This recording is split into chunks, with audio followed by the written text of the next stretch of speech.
ওই হরিণ তো দেখছি আমার বাবার পালিত হরিণ উজির সাহেব। আমি তো ওই পালিত হরিণ শিকার করব না। উজির সাহেব বলুন রাজকুমার, হরিণ শিকার করতে যখন এসেছি তাহলে চলো এখন আমরা এই বন ছেড়ে একটি জংলা বনে গিয়ে একটি জংলা হরিণ শিকার করে রাজ্যে ফিরে চলে যাবো। তাই চলুন রাজকুমার।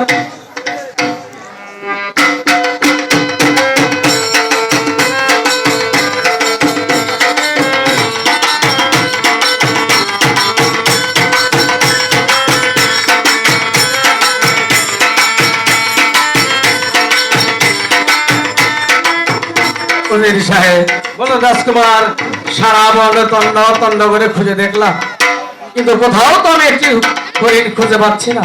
আর একটু এগিয়ে চলুন রাজকুমার। উজির সাহেব বলুন রাজকুমার, আমি যা দেখেছি আপনি কি তাই দেখেছেন? না, আমি তো কিছুই দেখতে পাইনি রাজকুমার। উজির সাহেব আপনি ওই দূরে লক্ষ্য করেছে দেখুন, ওটা মানব না স্বর্গের দেবতা? ও, ওই তো একটি হরিণ দেখা যাচ্ছে রাজকুমার, আপনি ওই হরিণটি শিকার করুন।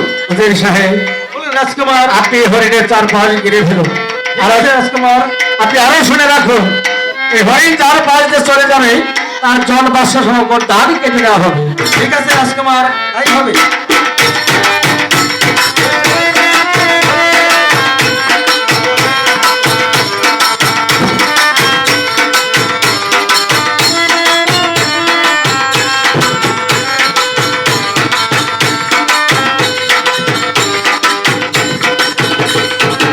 সাহেব এই হরিণ তো দেখছি আমার পাশ দিয়ে চলে গেল। না না না, এই হরিণ যেদিকে যাক আমি সেই দিকে যাবো। এই হরিণীকে আমি খুঁজে না বের করা পর্যন্ত আমি কিছু ছাড়বো না। আমি চললাম হরিণীর পিছনে, আপনি রাজ্যে ফিরে চলে যান। দেখি রাজকুমারকে আমি হারিয়ে ফেললাম, সারা বন তন্ন তন্ন করে খুঁজে আসলাম, কোথাও রাজকুমারকে খুঁজে পেলাম না। ওই তো একটি সুরঙ্গ দেখা যাচ্ছে, আমার মনে হয় ওই সুরঙ্গ দিয়ে রাজকুমার চলে গেছে। আমিও যাই। রাজকুমার, আমি যে কিছুই বুঝতে পারছি না। তুমি বলো কি তোমার পরিচয়, আর কেনই বা এখানে এসেছো?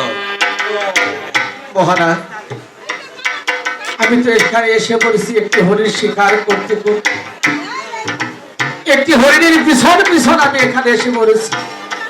না বলো, তুমি তো হরিণ দেখনি, তুমি দেখেছো আমার মেয়ে পাঁচতুলাকে ওই ফুল বাগানে বেড়াতে গিয়েছিল, তাকেই তুমি দেখেছো। বলো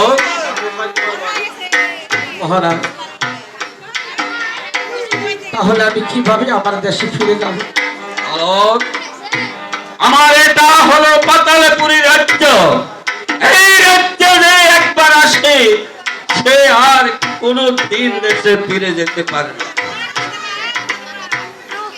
মহারাজ, আমি যদি দেশে ফিরে না যাই তাহলে যে আমার জনম দুঃখী মা কেঁদে কেঁদে পাগল হয়ে যাবে। আমি তো পূর্বেই বলেছি, আমার এই রাজ্যে যে একবার আসে সে আর কোনো দিন দেশে ফিরে যেতে পারে না, এমনকি তুমিও যেতে পারবে না। বলো মহারাজ, তাহলে এখন আমার কি উপায় হবে মহারাজ? বলো, যদি আমার শর্তে রাজি হও তাহলে হয়তো কোনো দিন দেশে ফিরে যেতে পারবে। মহারাজ, আমি যখন আপনার রাজ্যে এসে পড়েছি তাহলে যে আমি আপনার শর্তে রাজি আছি মহারাজ। তাহলে বসো। বলো, আমি তোমার মাথায় আবার রাজমুকুট পরিয়ে দিচ্ছি।